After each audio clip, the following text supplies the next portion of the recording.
Good morning and welcome to Ask Me Anything. This month's topic is selling on value. We all know the cheapest price isn't attached to the best solution. So how do we sell on value and never discount our products and services? I'm going to tell you how I do it. And I learned the hard way. Year after year, decade after decade, I'm going to share my top 3 techniques for selling on value, commanding the price I desire. First, I want to say that this isn't a discussion about price. If you haven't seen my 3-tiered pricing video, please go back and watch it. I'll pop the link into the handout to my YouTube channel and to that video in particular. But let's get right to the topic of the day. First, I'll share my 3 top value-based techniques. The techniques are numbered 1, 2, 3, but the examples I use are lettered A, B, C. Just to give you an idea of, once I get going, I can get a little animated. Sometimes I go back and watch my own videos and I go, geez, what kind of coffee does she drink? But you keep showing up, so I'll keep being me. And here are the 3 techniques in the order I use them. The first, help them envision what success looks like. Not a surprise statement. Help your buyers envision what success looks like. You know that the prospect has a problem they need to get solved, or they wouldn't be talking to you. That manifests a gap between where they are and where they need to be. From a practical standpoint, you should explain how your product and service fills that gap, but don't stop there. And this is the technique part. Paint the picture of what success looks like. What will their life be like if their problem no longer affects them? By way of example, here are the 3 statements I may make, depending on the client, to help them envision what success looks like working with me. I find often when I try to use examples for someone specifically, I get something wrong and then it doesn't go in because all they want to do is correct what I said wrong. So these examples are about me. They're examples about how I sell to my clients. And then you can go, oh, and start noodling how you can extrapolate how to use the technique to sell to your client. A, so every person on your team uses their own preferred sales process, which means a singular sales cycle broken into phases and color-coded by who does which part and in what exact order would help you all work in tandem and subsequently increase your profit margin by not wasting hours waiting or reworking? B, so you're the main breadwinner and you'd like to step back a bit and have your team step up into business development without you holding their hand each step of the way. So you're asking if creating a library of details, putting your brain trust into a manual or an online playbook could be ground zero for training others to do what you do like you do it. So you only have to meet with them once per week instead of daily to answer their questions and layer your nuancing on top. That's a real one I just used. And C, so your team doesn't have all the skill sets needed in-house, but you think outsourcing may be beyond your budget. And you aren't sure if you can afford the creation of a streamlined proposal template, complete with choices for all your pricing options, even though it may save them hours every week or month.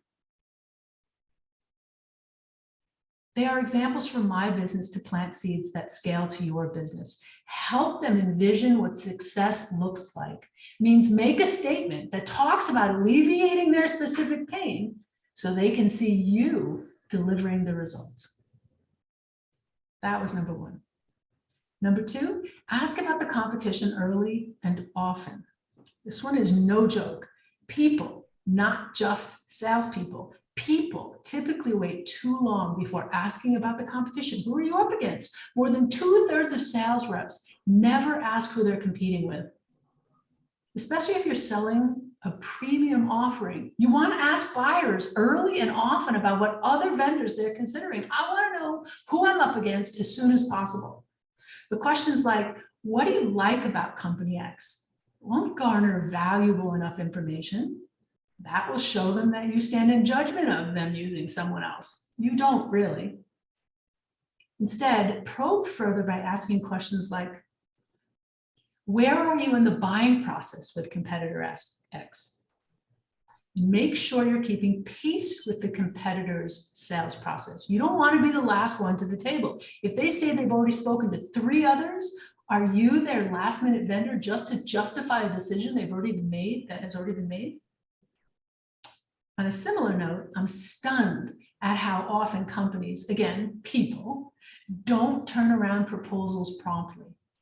Or they don't handle the follow-up email until a week later. Size doesn't matter, service matters until the bulk of sales are made in the first hour after a prospect reaches out to you. So how long do you wait to respond to an email, a text, or an online form? I don't mean all emails, I just mean new prospects who have reached out to consider working with you. How long? Another question to ask in that one is, who's the internal champion for competitor X? I love this one. More than 50% of the time, you get an answer to this question. That's a pretty big deal. Some of the questions people ask in sales, you don't get answers. We've all heard ask open-ended questions or instead of yes or no's, but this one, more than 50% of the time, you get an answer. So ask it. Who is the internal champion for the competitor? Some people don't want to know. They're scared to ask. Ask it. They may say, the CEO, Raquel, has already decided who they want us to hire, but I worry it's a mistake. I need an alternative proposal. In order to neutralize objections about the competition, you have to be aware of them in real time. Discover who's rooting for your competition and reach out to them directly. I love asking prospects, who else should I meet with? So you don't have to repeat everything I just said to you. Yeah, they should have been in the first meeting, but they're not. Can you just tell all that to my partner? He wants to do something else. Yes, of course I can, because I'd rather get it right up front. So first you help them envision the success that they're going to have by working with you. Then you find out where the competition is playing.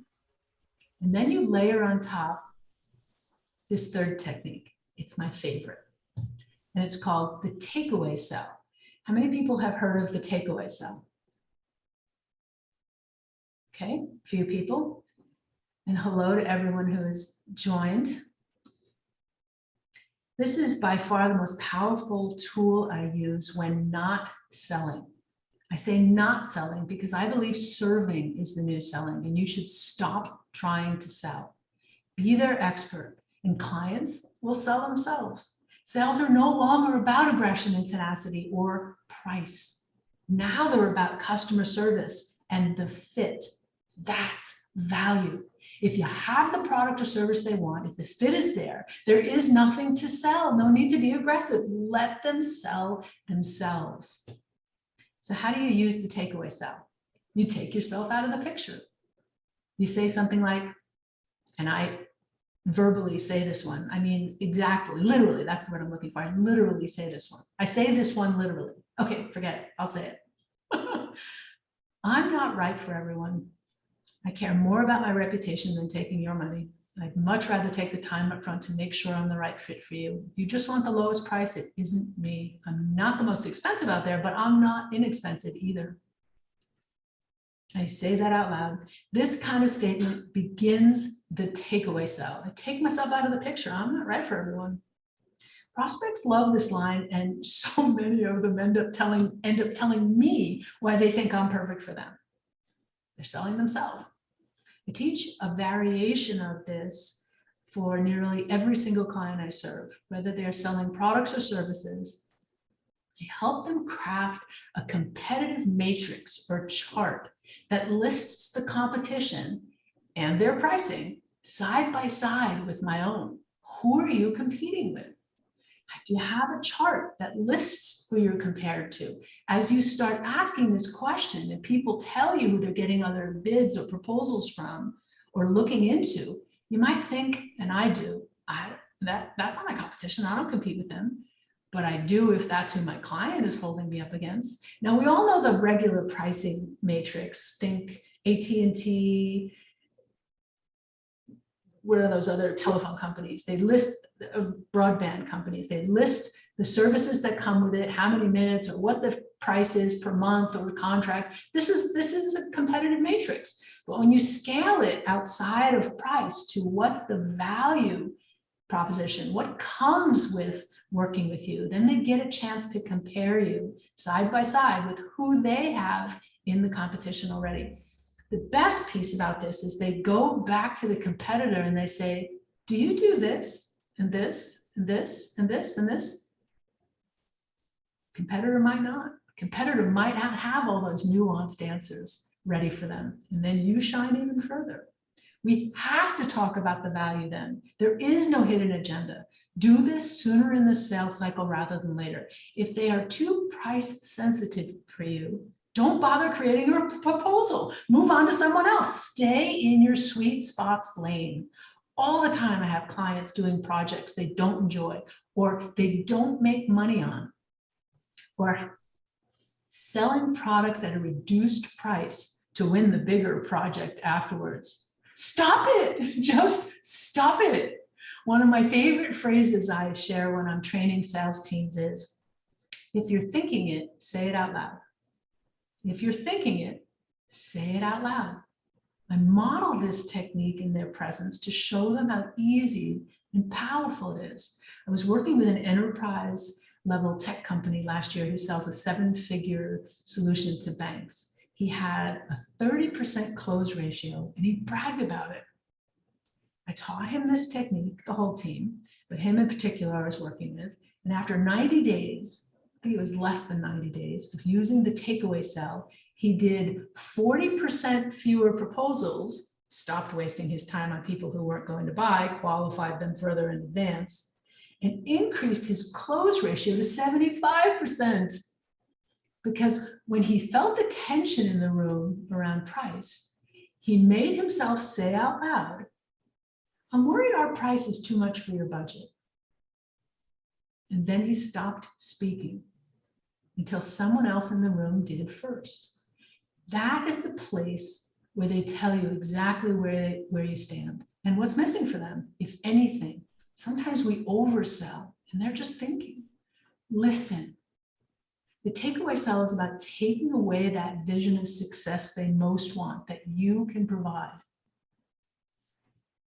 Let's close by summarizing my 3 top value selling techniques. The first one was to help them envision what success looks like. Craft a statement in advance, have it ready to read, practice it, flowing out of your mouth, and fill the gap from where they are to where you want to be, from where they are to where they want to be, with your products and services at their fingertips. That was number 1.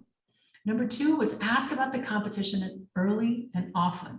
This one is not easy. Lots of people want to avoid this one. And I tell you, when you meet your competition head on, boy, do they have respect for you.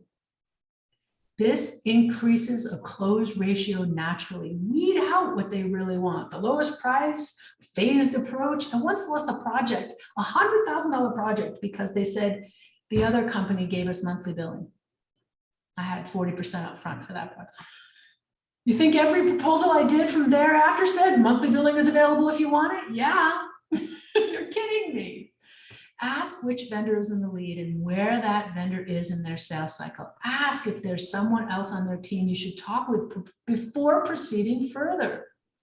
And that third one, stop selling. Use the takeaway sell. Take them, tell them you are expensive. Take yourself out of the picture. Say your product is pricier than your competitors. Let them ask you why. The takeaway sell is not about talking them into something.